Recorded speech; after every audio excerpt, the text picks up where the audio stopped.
discípulos. Jesús oró por sus discípulos.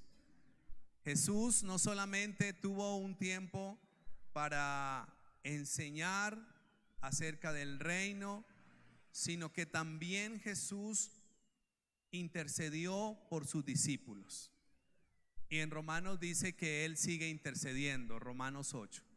Y eso me parece sorprendente porque nosotros hablamos de la oración, hablamos de orar unos por otros y lo acabamos de hacer. Y qué bueno, qué gozo. Sabe, muchas veces no alcanzamos a entender las situaciones por las cuales pasan otras personas, como las que mencionaba hace un momento la pastora, que mencionaba aquellas situaciones bien difíciles. Pero qué bueno cuando hay una iglesia, un pueblo orando, allí sucede algo especial. Yo lo creo. Y ese es el privilegio que Dios nos ha dado como su pueblo, como su iglesia. Y qué bueno saber que podemos interceder por otros. Pero esta mañana quiero hablar acerca de esa oración sacerdotal, como algunos conocen, la oración que Jesús hizo por sus discípulos y por todos aquellos que llegaríamos a ser también sus discípulos. Amén. Eso está en el capítulo 17 del Evangelio de Juan, como lo relata el apóstol Juan. Capítulo 17, versículos 20 al 23. Voy a basar esta palabra, este mensaje en estos versículos. Y este mensaje lo he titulado Un ruego por la unidad. Un ruego por la unidad. Y es precisamente el ruego de Jesús por sus discípulos. Que el Señor nos dé entendimiento de su palabra. Amén. Versículo 20. Mas no ruego, dice Jesús, solamente por estos, sino también por los que han de creer en mí por la palabra de ellos, para que todos sean ¿qué? Uno, como tú, oh Padre, en mí y yo en ti, que también ellos sean ¿qué? Uno en nosotros, para que el mundo crea que tú me enviaste. La gloria que me diste yo les he dado, para que sean uno, así como nosotros somos uno.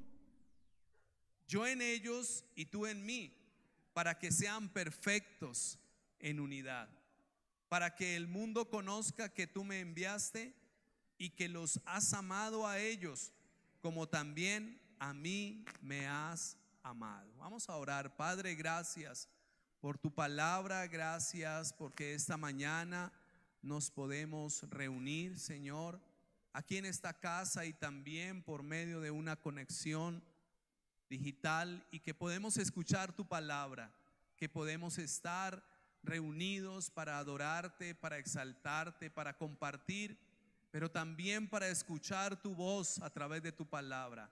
Enséñanos, guíanos hoy a toda verdad, como también dice la Escritura, que tu Espíritu nos guía a toda verdad y nos enseña la palabra. Instruye el corazón, Señor. Quita de la mente toda idea, todo pensamiento contrario, antagónico, que quiera desviar tu propósito y tu palabra, y que podamos ser edificados por ella en esta mañana, en el nombre que es sobre todo nombre, el nombre de nuestro amado Señor Jesucristo. Amén y amén. Esta oración que Jesús hace está en el marco de la última cena, lo que conocemos como la última cena. Recordemos que Jesús, antes de ir a la cruz, la noche anterior había compartido una cena, lo que los judíos tenían y aún conservan como la fiesta de la Pascua. Y Jesús había compartido su última Pascua, porque al otro día iba a ser llevado ¿a dónde? A la cruz. Y allí cumpliría la obra redentora para la cual Dios el Padre le había enviado y él se había dispuesto. Pero antes de ir a la cruz, sabiendo él que ya había llegado su hora, da una serie de instrucciones. Por eso el capítulo 13 al 17 de Juan hay las instrucciones más puntuales sobre el Espíritu Santo, sobre la eternidad, pero también allí aparece una oración muy especial por la unidad de los discípulos. ¿Por qué digo que la última hora? Si miráramos el capítulo 13, por un momento, versículo 1, allí nos da ese escenario en que Jesús está compartiendo estas enseñanzas, y es a lo que hago referencia.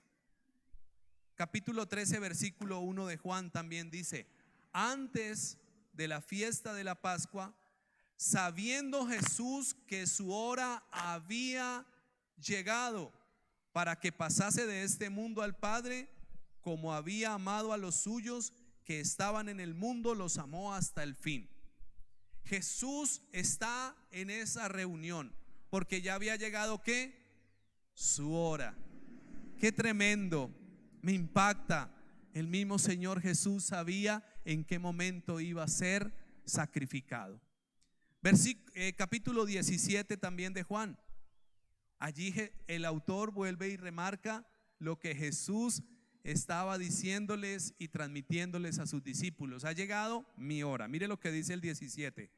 Estas cosas, versículo 1, estas cosas habló Jesús, y levantando los ojos al cielo dijo: Padre, la hora ha llegado, glorifica a tu Hijo, para que también tu Hijo te glorifique a ti. O sea que estamos en el marco previo a la crucifixión de Jesús. La hora de Jesús había llegado. Había compartido 3 años con sus discípulos, había enseñado, les había acompañado, habían compartido, habían visto las maravillas, pero la hora había llegado. Y Jesús está dando instrucciones, pero en el capítulo 17 Jesús lo que hace es levantar un clamor al cielo. Y qué bonita la expresión del versículo 1 del capítulo 17, que dice que levantó los ojos al cielo. Ya en el versículo 15 nos deja ver que Jesús está haciendo un ruego. Vaya conmigo ahí también al versículo 15 de Juan 17. No ruego que los quites del mundo, sino que los guardes del mal. ¿Qué está haciendo Jesús? Una oración intercesora ante el Padre, un ruego, un clamor. Señor, no quites a los discípulos que habían creído en Él, que no los quites del mundo, sino que ¿qué? Que los guardara. Y allí hay toda una enseñanza, aunque no me quiero centrar en esto.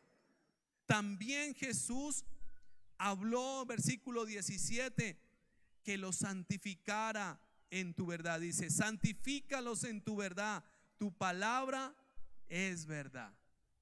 Qué oración tan preciosa. Si miráramos todo el capítulo 17, ahí hay una oración bellísima, y no solo porque sea bonita, sino porque es profunda, dándonos a entender tantas cosas, que no nos va a sacar del mundo y poner en una burbuja, sino que nos va a guardar y nos va a librar, porque seguimos estando en este mundo. Y en el caso de los discípulos, iban a tener dificultades, luchas, persecuciones, al igual que hoy día como discípulos de Cristo. Pero cuando llega al versículo 20, Jesús levanta un ruego muy especial y dice allí: mas no ruego solamente por estos. ¿Cuáles son estos? Los que tenía ahí esa noche, los 12, incluso estaba allí Judas. Judas, él se desvió, se torció, como se dice, ya cuando Jesús iba a ser crucificado, porque salieron a orar y él se fue a buscar a los que le había vendido a Jesús por las piezas de plata. Pero hasta el final me impacta de Jesús que aún Judas hace parte de esa oración intercesora, solo que Judas, su corazón ya se había inclinado y Satanás ya había tomado el control de su vida, y por eso lo vendió. Pero ¿qué dice aquí? No ruego solamente por estos, sino también por los que han de creer en mí por la palabra de ellos. Y ahí aparecemos usted y yo. Ahí aparecemos nosotros como iglesia, como discípulos del Señor, porque hemos creído por la palabra que fue predicada por los apóstoles. Y ahí entramos a ser parte de esa oración específica de Jesús por sus discípulos. ¿No le parece maravilloso eso? Que Jesús había estado intercediendo, rogando al Padre por nosotros aún antes de que nosotros le siguiéramos, porque eso fue alrededor de hace 2000 años que Jesús estuvo en esa noche rogando al Padre. Pero ¿qué pide el Señor? Que sean uno. Y ahí está el primer punto. El primer punto de este clamor, de este ruego por la oración, este ruego por la unidad, es precisamente un clamor por la unidad. ¿Qué pide Jesús para sus discípulos? Diga conmigo, que seamos uno. Eso es muy profundo. Que seamos uno. Y quizás, ¿por qué ser uno? Porque la tendencia del ser humano es a ser individualista, egoísta, señalar al otro. ¿Y eso qué hace? Solamente hace daño a la unidad. Jesús ruega allí, los coloqué aquí en mis apuntes, en el versículo 21 dice, para que sean uno. En el versículo 21b también dicen, dice primero, para que todos sean uno, como tú, oh Padre, en mí y yo en ti, que también ellos sean uno. El versículo 22, la parte B, dice, así como para que sean uno. Tercera vez se está repitiendo. Versículo 23, yo en ellos y tú en mí, para que sean perfectos en unidad. En esta porción, en esta oración de Jesús por sus discípulos en el ruego, ¿qué es lo que pide Jesús? Que haya unidad entre sus discípulos. Déjeme decirle que el texto está muy marcado. 4 veces hace énfasis en ¿qué? En que haya unidad. ¿Entre quiénes? Entre los discípulos. Solamente los que estaban ahí cenando, ahí también ya estamos nosotros. ¿Cuál es el anhelo de Jesús? Que seamos uno en Él. Ahorita cantando y pensaba también lo que mencionaba mi esposa. Las cartas del Apocalipsis es el mensaje de Jesús para la iglesia. Yo estoy con ustedes, conozco tus obras, conozco tus obras. Es Jesús mismo en medio de la iglesia. Pero aún antes de ir a la cruz, ¿qué era lo que Jesús anhelaba por su iglesia? Diga conmigo, la unidad de sus discípulos. Claro, pastor, eso se sabe de muchos años. ¿Sabe cuál es el problema? Que se necesita mantener la unidad. Pero debemos entender que el deseo de Jesús es que seamos uno, que estemos unidos. Ahora, unidad no es equivalente a uniformidad. El hecho no es de que todos nos pongamos una camiseta blanca y venimos a la iglesia todos en camiseta blanca, en jean o en determinado color y decir, uy, qué iglesia tan unida. No, eso es uniforme. Y de pronto un día lo podemos hacer, ¿no? Para identificarnos. Pero realmente la unidad está en el centro del corazón de la iglesia. Somos uno en Cristo. Y ese fue el anhelo del mismo Señor Jesús. Ahora, usted dirá, ahí está muy marcado, precisamente para eso, para que podamos entender que el tema de la unidad es relevante. Y no podemos estar por allá parcializados en un lado, cada uno o en otro, como le pasó a la iglesia en Corinto, que cuando llegó el apóstol Pablo, llegó a hablarles y entonces llegó a decirles, vea, es que aquí algunos dicen que son de Pedro, otros de Apolos, otros de Pablo y otros de Cristo. ¿Acaso quién fue el que murió por ustedes? Cristo. Y la unidad debería estar en Cristo Jesús. ¿Vamos a tener diferencias en otros asuntos? Posiblemente sí. Pero en cuanto a la fe, debemos mantener la unidad. Este mensaje de hoy hace parte de una serie de mensajes sobre la unidad, porque es un llamado fuerte que tiene la Escritura para que como cristianos, como hijos de Dios, como discípulos, estemos unidos. Porque Pablo también habla en la carta a los Efesios que hay cosas que nos unen, por ejemplo, la fe, una sola fe, un solo Señor. ¿O acaso cuántos señores debe haber en la iglesia? Jesucristo es el Señor y es la cabeza de la iglesia. Amén. Y eso nos debe dar unidad y unidad de propósito, además de otros asuntos que ya estaremos compartiendo. Pero lo que quiero dejar puntual aquí es que podamos entender que el anhelo de Jesús es que seamos uno en Él. ¿Qué tanto nos cuesta?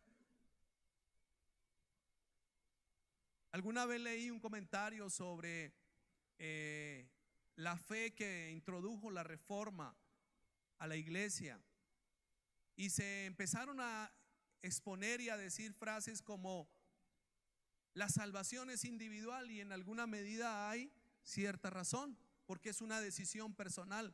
Pero eso hizo que la iglesia dejara de ser o tener un sentido de comunidad, y como que cada uno, ahí sí, como el dicho, sálvese quien pueda. Pero lo que Jesús está diciendo no es eso. Lo que Jesús está diciendo es: estemos unidos, seamos uno en Jesús. ¿Cuál fue ese modelo? Ese es el segundo punto. El modelo de unidad que dejó o que oró Jesús. En el versículo 21, la parte inicial dice: para que todos sean uno como tú. Ese como tú, hay una comparación, ¿no? Como tú, oh Padre, en mí y yo en ti. Qué lindo el modelo que Jesús deja. Miremos los otros textos de una vez para que hablemos. El versículo 22 nuevamente dice: la gloria que me diste yo les he dado, para que sean uno, así como nosotros somos. ¿Quiénes son nosotros? El Padre y el Hijo. Ese modelo tan maravilloso. Y el versículo 23, es que estos textos están muy marcados en esas expresiones, y eso nos lleva a poder entender que lo que el mensaje es precisamente eso: unidad, y hay un modelo de unidad. Versículo 23: yo en ellos y tú en mí, para que sean perfectos en unidad, para que el mundo conozca que tú me enviaste y que los has amado a ellos como también a mí me has amado. El modelo no solamente es de la relación de Jesús con el Padre Celestial, sino un modelo que expresa el amor. Así como me has amado, los has amado a ellos, a mí me has amado. La unidad también trae esa identidad con el amor de Dios. Yo siempre pienso algo en cuanto a la unidad. ¿Acaso Dios ama más a alguien, a uno, que a otro? ¿Acaso Dios, el Espíritu de Dios, es diferente para unos que para otros? ¿Acaso alguien puede tener más salvación que otro, o una salvación diferente? Se da cuenta que el modelo está en él. El modelo es como Jesús y el Padre. Lo primero que habla allí es: como tú, Padre, en mí y yo en ti. Eso habla de unidad, y ese tú en mí y yo en ti es algo que se compacta. No es por allá el Padre y por allá el Hijo, sino en unidad. Ahora, ¿cuándo vemos esa unidad? Cuando Jesús oraba, en medio del ministerio, oraba ¿a quién? A su Padre. ¿Qué enseñó a orar Jesús en el Padre Nuestro? Entra a tu aposento y cerrada la puerta, ora ¿a quién? Tu Padre que está en los cielos. O sea, es una dinámica relacional. Cuando Jesús fue al Getsemaní, más adelantico lo relata Juan, ¿qué le dijo al Padre? Padre, pasa de mí esta esta copa, pero no como yo, sino que se haga tu voluntad. Ahora, ¿qué está indicando eso? Que realmente Jesús el Hijo era uno con el Padre. O sea que la unidad nos debe llevar a una relación eterna con Dios y también una relación espiritual entre nosotros. Ese es el modelo. El modelo de unidad no es varias unidades, sino uno solo. Si no, miremos lo que dice también en Primera de Corintios 6:17, hablando de la unidad que podemos llegar a tener o que tenemos espiritualmente. Primera de Corintios 6:17.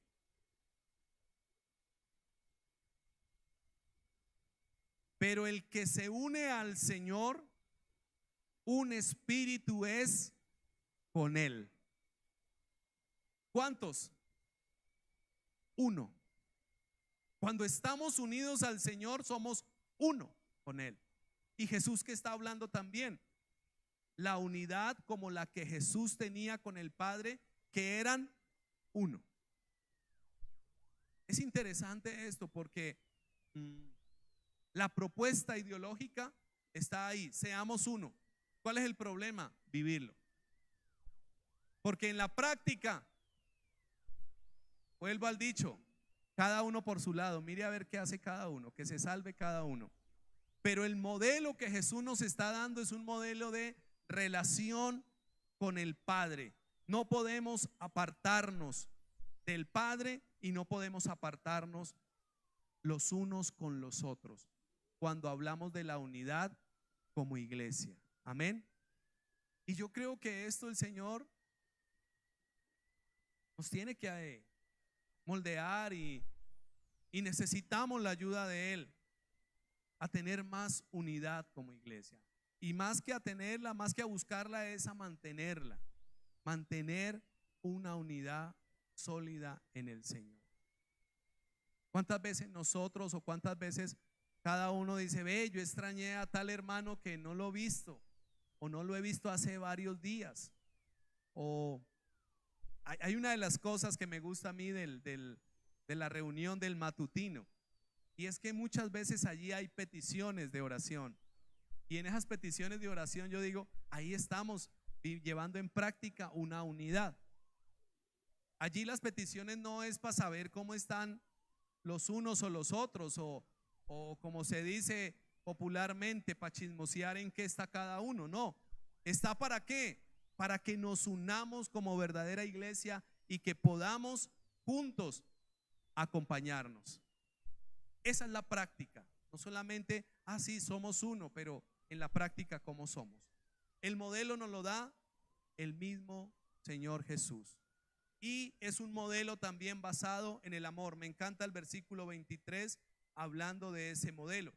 Mire cómo dice: yo en ellos y tú en mí, para que sean perfectos en unidad, para que el mundo conozca que tú me enviaste y que los has amado a ellos como también a mí me has amado. ¿Se da cuenta que ese vínculo, esa unidad se da en el amor que Dios ha dado para con su iglesia, para con sus hijos? Y que también lo tuvo Jesús, y que Jesús también lo manifestó a sus discípulos. No simplemente la iglesia es una organización social de cumplir, aquí estamos, yo ya hice ciertas actividades y punto. Nos une un vínculo de amor, un vínculo de eternidad, hermanos. Yo a veces digo, pero ¿por qué pelear? ¿Por qué discutir? ¿Por qué estar en contra y señalar y juzgar al hermano, sabiendo que vamos a pasar una eternidad con él? De pronto usted tiene algún hermano que dice, uy, es que no me lo aguanto, o como algunos dicen, me lo mastico pero no me lo paso. ¿Sabe? Con ese hermano o con esa hermana o con esa persona vamos a tener que compartir la eternidad. Gracias, Emanuel. Y entonces, ¿por qué no empezar a vivir en esa unidad? Tranquilos, hermanos, que hay personas de verdad en el evangelio, en la iglesia. Hay personas claves, pero hay personas clavos. Oiga, qué duro, qué difícil. Pero aún así debemos ¿qué? Tener unidad. Si tu hermano quizás piensa diferente en cierto asunto, algunos dicen, no, yo es que desayuno sin arepa no es desayuno. Otros dirán o diremos, desayuno sin pan no es desayuno. Pero esas diferencias no nos pueden alejar realmente de la fe. Al contrario, debemos entender que así como a mi hermano es diferente a mí, el Señor también lo amó y a mí me amó. Entonces mire que ahí quedamos igualitos. Aquí no hay supremacía. Yo he estado estudiando un tema que he estado compartiendo en el seminario bíblico sobre la antropología bíblica. Y algunos estudiantes han hecho ciertas exposiciones y me ha llamado la atención porque cuando se habla de la antropología también se debe hablar de la condición del hombre, y es la condición pecaminosa. Y hablando del pecado como tal, ha sido muy remarcado y muy notorio el hecho de que el pecado ha llevado al hombre al orgullo, y el orgullo totalmente lo ha apartado de Dios. Ese orgullo, esa autosuficiencia, esa soberbia. Y pensaba yo también en lo que Pablo escribe a Timoteo en su primera carta en el capítulo 3, el carácter de los hombres en los últimos tiempos. ¿Sabe cuál es? Egoísmo, individualismo. Y eso, ¿qué es lo que hace? Divide. Hace daño al interior, no solo de la iglesia, sino de una familia. Mire que en la familia, cuando cada uno coge su camino o ve solo por sus cosas, ¿qué pasa? Inmediatamente se fragmentan las relaciones. O en la pareja, cuando alguno dice, yo no sé qué irá a hacer ella o yo no sé qué irá a hacer él, ahí que hay un individualismo que inmediatamente separa. Cuando Dios, lo que Dios está llamando es a que unidos avancemos, a que unidos nos fortalezcamos. Eclesiastés también habla eso. Mejores son dos que uno, porque tienen mejor paga. Porque si el uno cae, ¿quién lo levanta al otro? Porque hay del solo que en la noche, ¿quién lo calentará? Y si alguien hermana, a veces no hay cobija que caliente el frío. No hay como el calor humano. Por eso a veces los niños cuando nacen prematuros tienen que cangurearlos para que ese calor humano, ese afecto humano sea lo que fortalezca. Ay del que se levantare contra el otro, si estuviere solo, ¿quién lo defenderá? Entonces fíjese que lo que el Señor Jesús anhela para sus discípulos es una unidad. ¿Y el modelo está en quién? En el Padre y el Hijo, y en esa relación de amor. No podemos hablar de unidad porque me toca. Aquí estoy porque me toca. Aquí estoy juntico a mi hermano porque me toca. No, es una unidad espiritual, porque si en Dios somos uno, cuanto más como iglesia espiritualmente somos uno, y ahí seremos fortalecidos. Hermanos, si es que este mensaje no es por llenar una temática más, déjeme decirle, el enemigo trabaja día a día para generar en medio del pueblo de Dios discordia, desacuerdo, divisiones, pleitos, y así entrar y acabar hasta con lo que hay. Pero ¿cuál es la oración del Señor? Sean uno, como el Padre y yo somos uno. Ahora, ¿con qué propósito? Juan ahí lo define también muy bien, y es el tercer punto. El propósito de la unidad. Versículo 21, parte final. Para que el mundo crea que tú me enviaste. Hermanos, estas son las palabras de Jesús. Esto es lo que Jesús está hablando, de que si hay unidad en medio de los discípulos, ¿qué va a pasar con el mundo? El mundo es la sociedad, los que no han creído. ¿Qué va a pasar si ven a una comunidad de discípulos unidos en amor, en relaciones sanas? Diga conmigo, va a creer que Jesús es el enviado.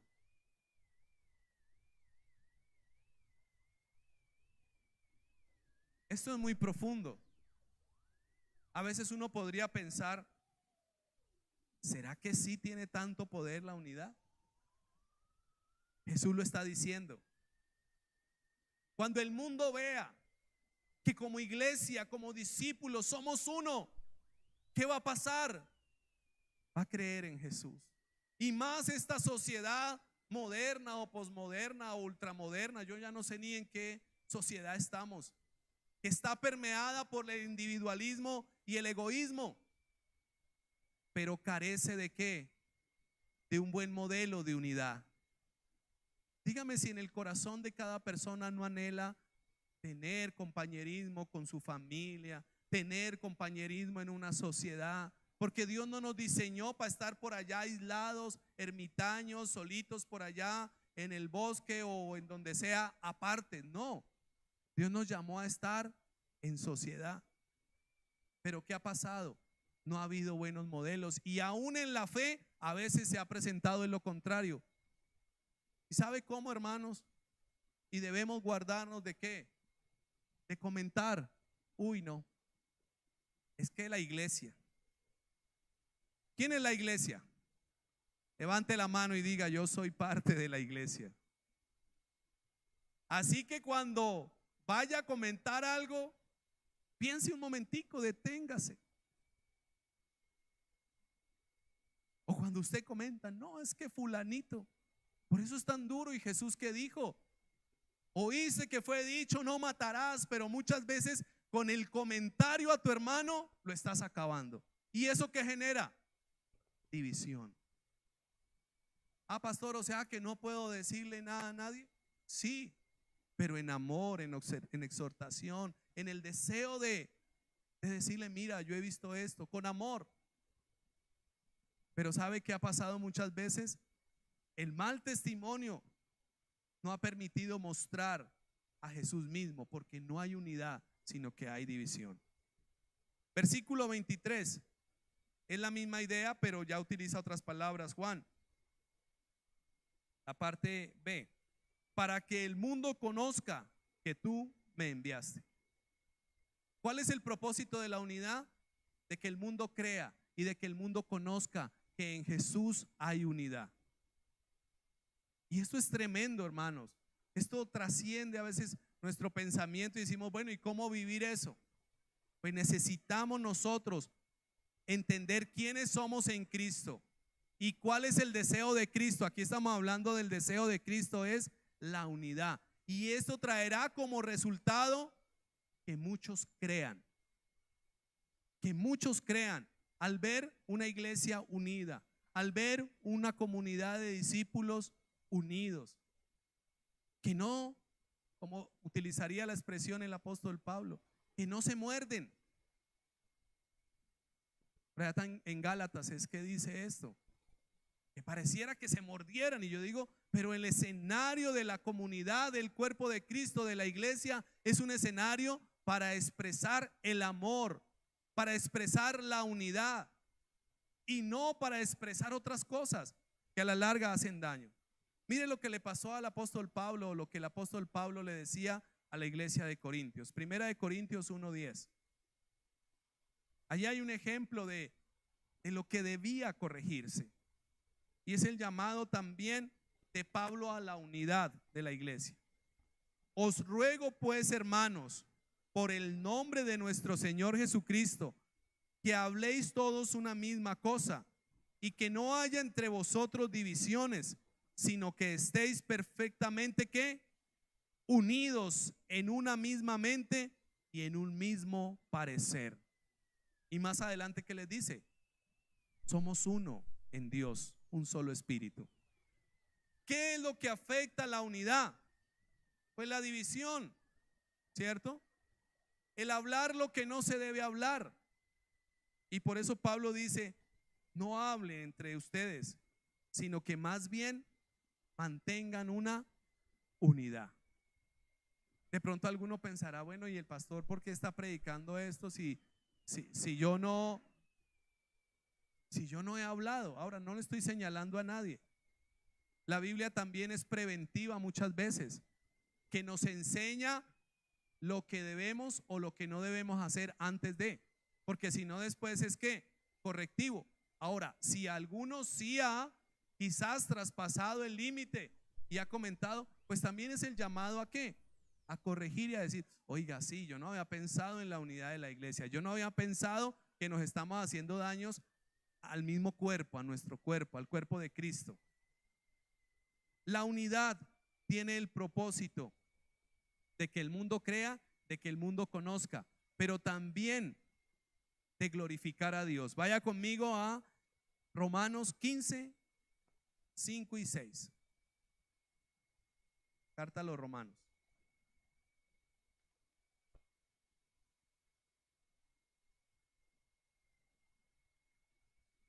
Romanos capítulo 15, versículos 5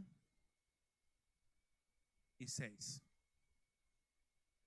Pero el Dios de la paciencia y de la consolación os dé entre vosotros un mismo que sentir según Cristo Jesús, para que unánimes a una voz glorifiquéis al Dios y Padre de nuestro Señor Jesucristo. ¿Qué hace la unidad? Nos lleva a glorificar a Dios. No solo a reflejar al mundo, sino también glorifica a Dios.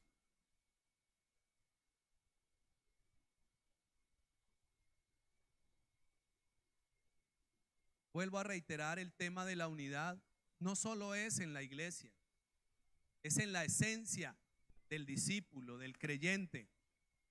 Pero esto tiene que trascender también otros espacios. Si nosotros aprendemos a estar unidos, a tener unidad y amarnos y mantener una buena relación, déjeme decirle que esto va a salir de este espacio comunitario y va a llegar a tu casa, va a llegar a tu trabajo, va a llegar a tu vecindario. Y así el mundo y la sociedad, ¿qué va a hacer? Va a creer, porque dice, ve, estas personas tan unidas, trabajan juntos, se aman, se respetan, son tan diferentes.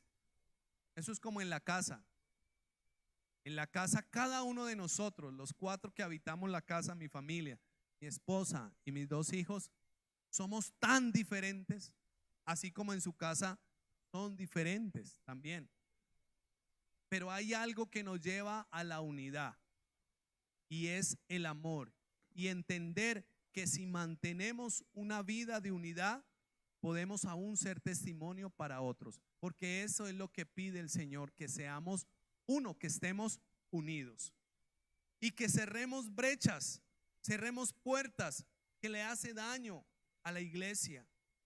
¿Sabe, amada iglesia? Dios nos ha puesto en una iglesia local.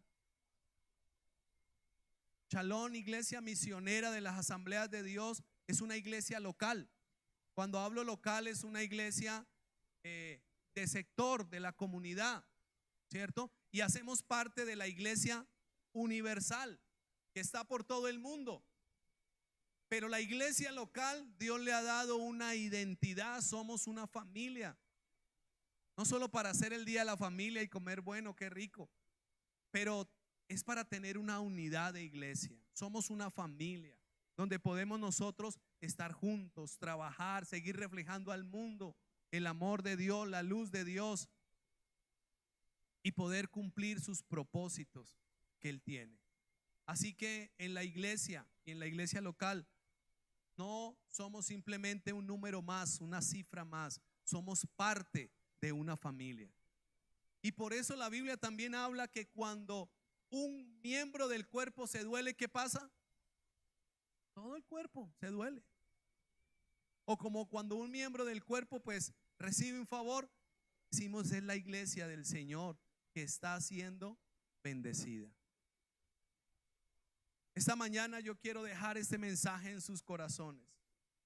Que entendamos primero que todo que fue el ruego, el clamor de Jesús para sus discípulos, unidad. Y que nos dejó un modelo, el modelo de el Padre y el Hijo. Un modelo muy fuerte, muy profundo, que pudiésemos quizás mirar, observar un poquito más cómo fue esa relación de Jesús con su Padre, pero que tiene un propósito, además de ser bendecidos. Incluso al comienzo la pastora hablaba del Salmo 133, cuán bueno y cuán delicioso es habitar los hermanos juntos en armonía, porque allí envía a Dios que salvación, su bendición, su vida eterna, todos esos beneficios. Pero Jesús habló de que algo se produciría también con la unidad, un impacto para creer en Él. Y creo que como iglesia deseamos y estamos llamados a reflejar a Dios, a Jesús, a una sociedad que lo necesita. ¿Qué debemos hacer?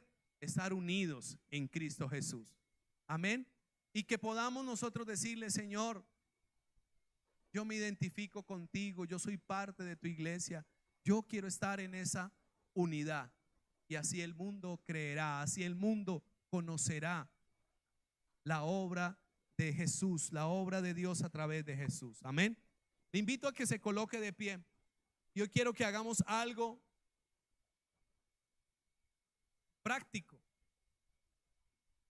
que podamos orar ahí, los que estamos ahí en cada línea, en cada silla, de a dos, de a tres, de a cuatro, los que estén ahí, en señal de que somos uno, y que podamos orar pidiéndole al Señor que nos ayude a mantener esa unidad en Él. Y que cada uno también, si quizás por alguna razón ha hablado como para decir: es que los de allá o el de acá, que eso se pueda cortar esta mañana, que eso se acabe, porque eso para nada edifica. Mira, en la obra del Señor, en la iglesia del Señor, nadie es más que nadie. Que tenga experiencia, años, eso es otra cosa, pero delante del Señor, ¿quiénes somos? ¿Acaso hay alguno que pueda decir: es que yo soy más que aquel? No. Y es eso lo que el Señor nos está llamando, a mantener esa unidad, a estar ahí juntos, a cuidar nuestra forma de hablar. Iglesia, este es un mensaje real.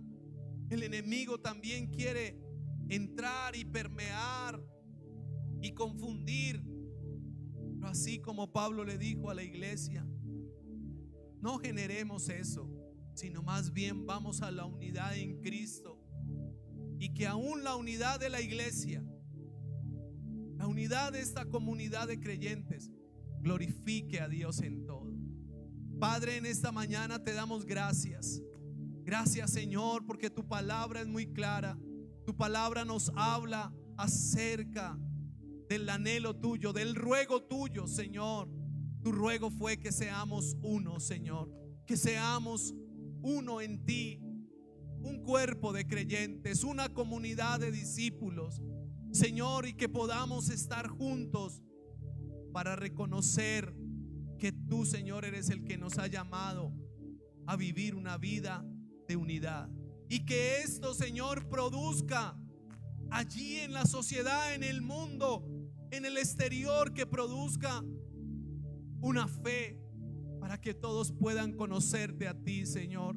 Perdónanos, Señor, si no hemos tenido en cuenta la importancia de la unidad como medio también de proclamación a una sociedad que vive en medio del individualismo, del egoísmo, donde cada uno decide, donde no importa allí en los hogares, allí en los lugares, no importa si le hago daño al otro, lo importante es que cada uno pueda hacer las cosas a su parecer.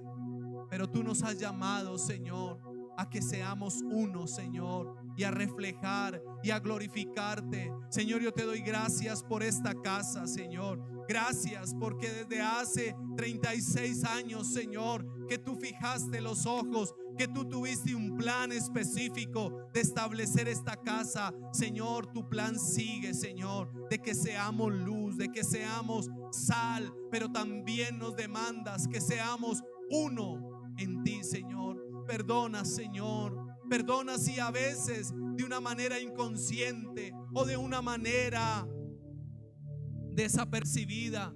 Hemos atentado a tu cuerpo, Señor, contra tu cuerpo, contra tu iglesia.